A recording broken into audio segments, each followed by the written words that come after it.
is one of my favorite triggers to listen to. So I'm going to read,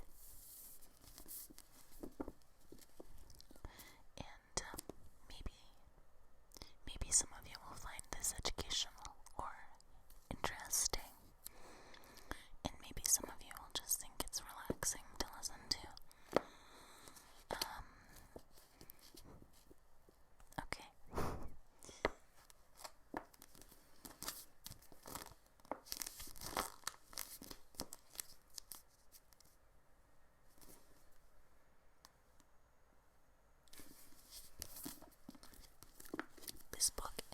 This book is called Plants of Kananaskis Country in the Rocky Mountains of Alberta by Beryl Hallworth and C.C. Chinapa.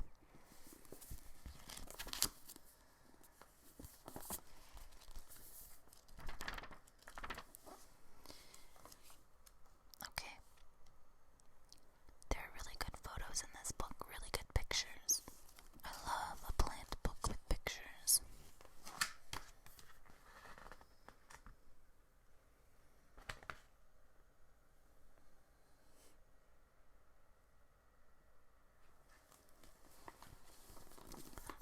Okay, I'm gonna start reading now.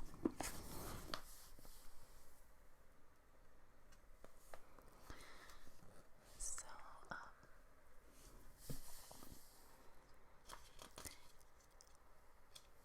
Introduction to Kananaskis Country. Kananaskis Country was established by the Alberta government in 1977 under the premiership of Peter Lougheed.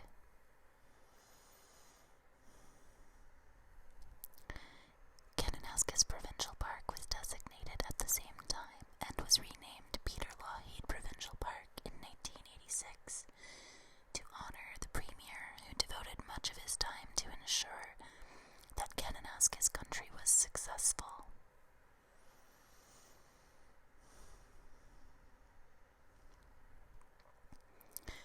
Location of the study area. Kananaskis Country covers 4,160 square kilometers. The western boundary is well defined. It follows the eastern boundary of Banff National Park, and further south, the interprovincial boundary between Alberta and British Columbia. It extends as far west as 115 degrees 30. The eastern boundary has an irregular outline through the foothills of the Rocky Mountains. It lies west of Bragg Creek, Millerville, Turner Valley, and Longview, and extends as far east as 114 degrees 14 west.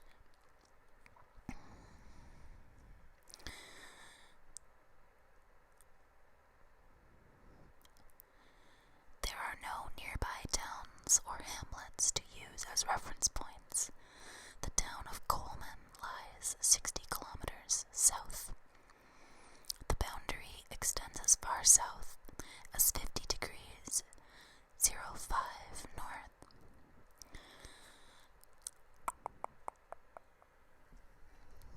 Kananaskis Country was created to preserve a beautiful area of the Rockies. The rugged western mountains with extensive glaciers, the Kananaskis, Elbow, Sheep, and Highwood rivers.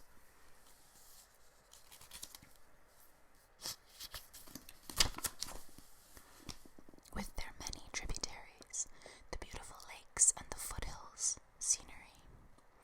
The area is ecologically diverse, supporting significant populations of wildlife and an extensive flora.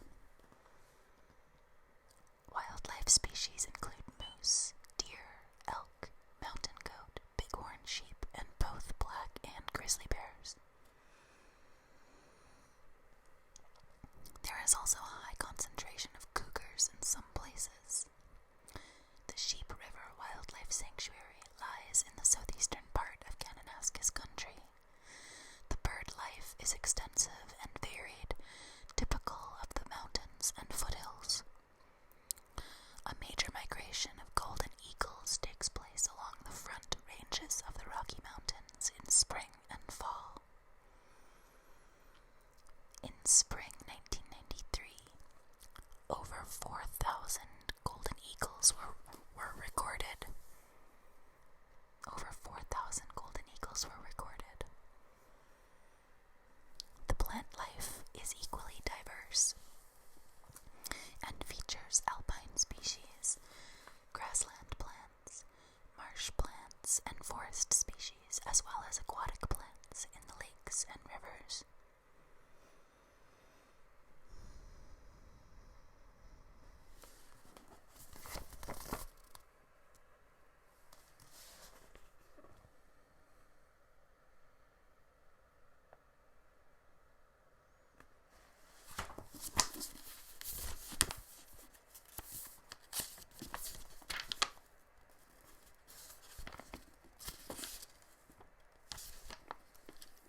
Lots of good and useful maps here. Okay, the geology.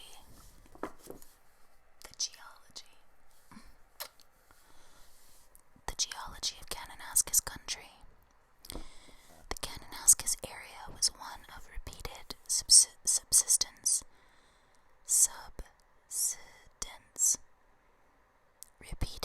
subsidence, and deposition through much of the Paleozoic and Mesozoic eras.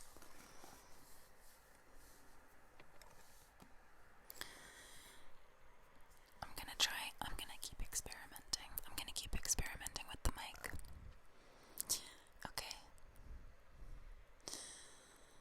In general, the area now occupied by the mountains underwent considerably more subsidence than the adjacent foothills and prairies. During the Devonian and Mississippian periods, the sediments consisted mainly of carbonates, whereas the Mesozoic period saw the deposition of clastic sediments derived from the land area to the east.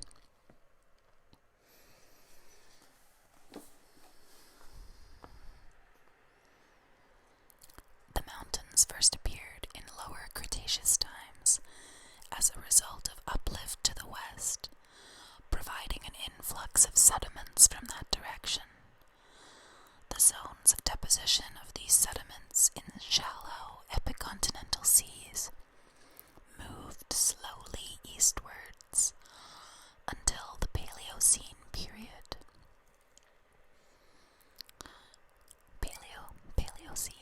Paleocene, when the seas disappeared completely.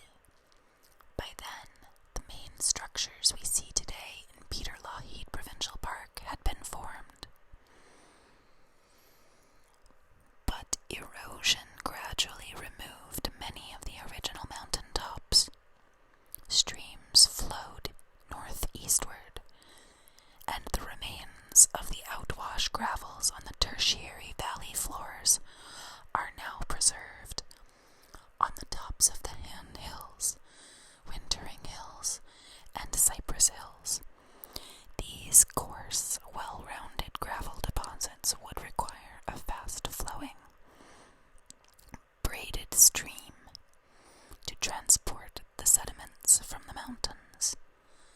Subsequent erosion reduced the landscape to the present state, with glaciation occurring during the last phases of erosion.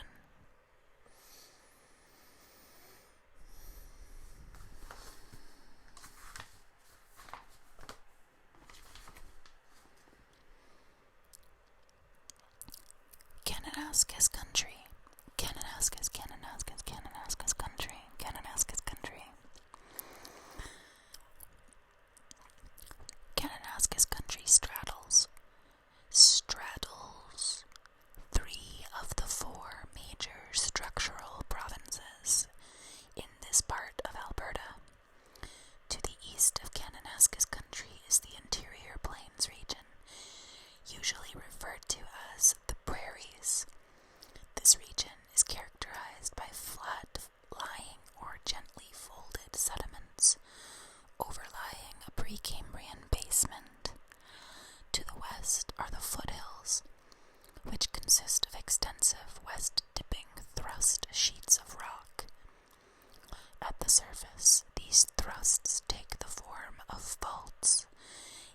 Imbricated.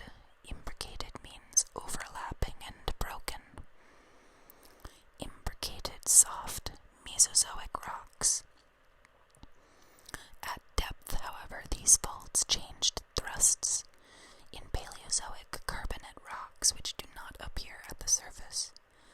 The rocks strike northwestwards, and the more resistant beds are eroded into the bedrock ridges, which are the main characteristic of this structural province. The outer margin of the true mountains is characterized by Paleozoic carbonate rocks thrust over the Mesozoic sediments. For example, at Pigeon Mountain,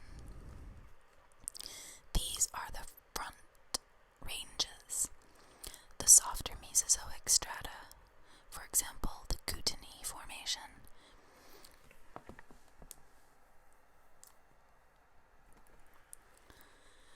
is more easily eroded and has produced the pronounced strike valleys separating the individual ranges.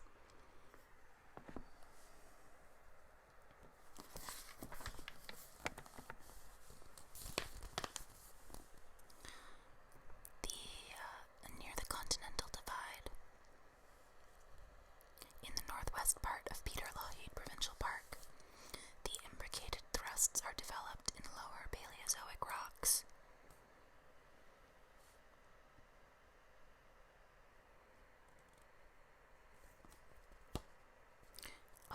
It is along the pronounced strike valleys that extensive coal deposits may be found.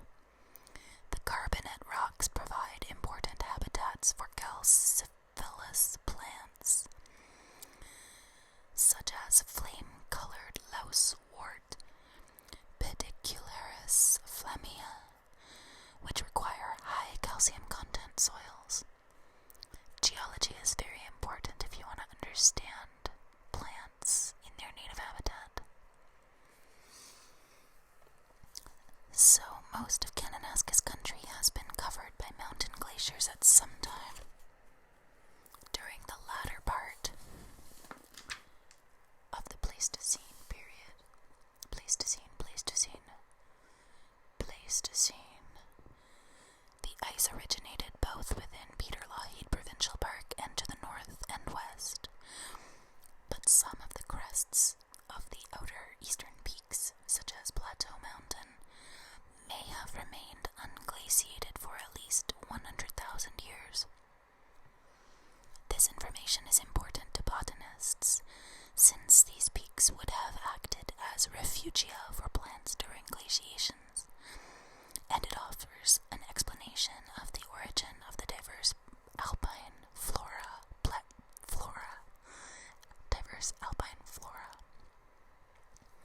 Species such as golden fleabane, Erigeron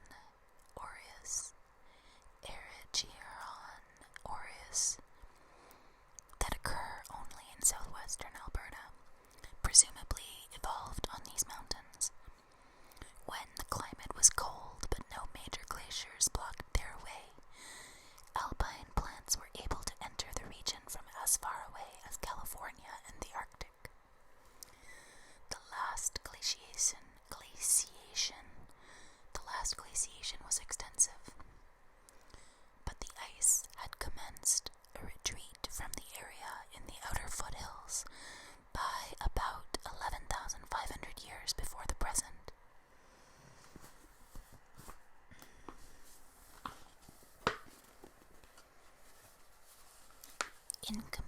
Incomplete glaciation and local readvances of ice on the foothills and prairies produced proglacial lakes, such as Glacial Lake Calgary in the area north and east of Kananaskis country, that may have persisted into the Holocene.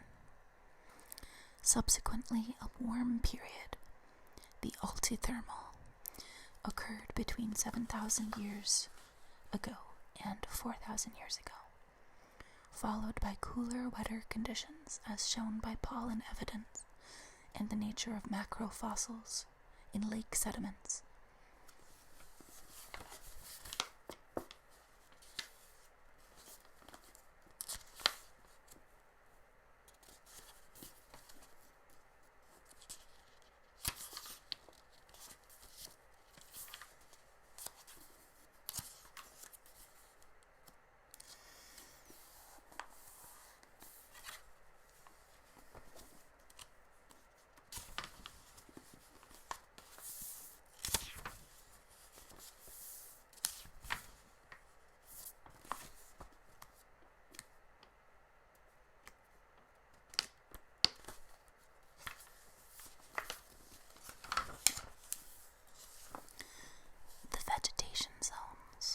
Vegetation zones. Vegetation zones of Kananaskis country.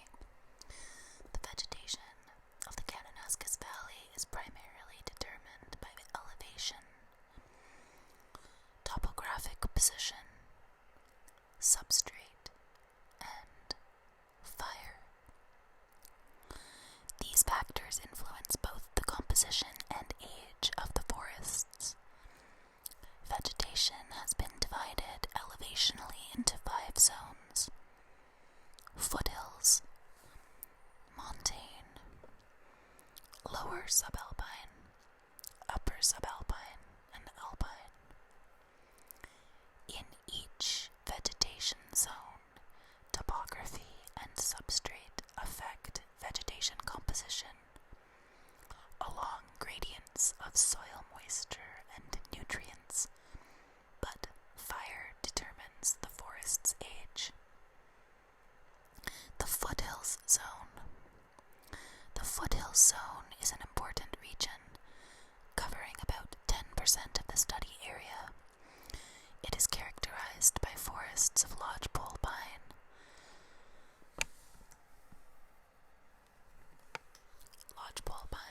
trembling aspen, and white spruce. It is a zone of transition because it divides the conifer-dominated vegetation of the subalpine and boreal uplands from the aspen-dominated vegetation of the aspen grove lands. It also supports plants normally found in the rough fescue grassland. Shrubs found in this zone include wolf willow, junipers, bearberry.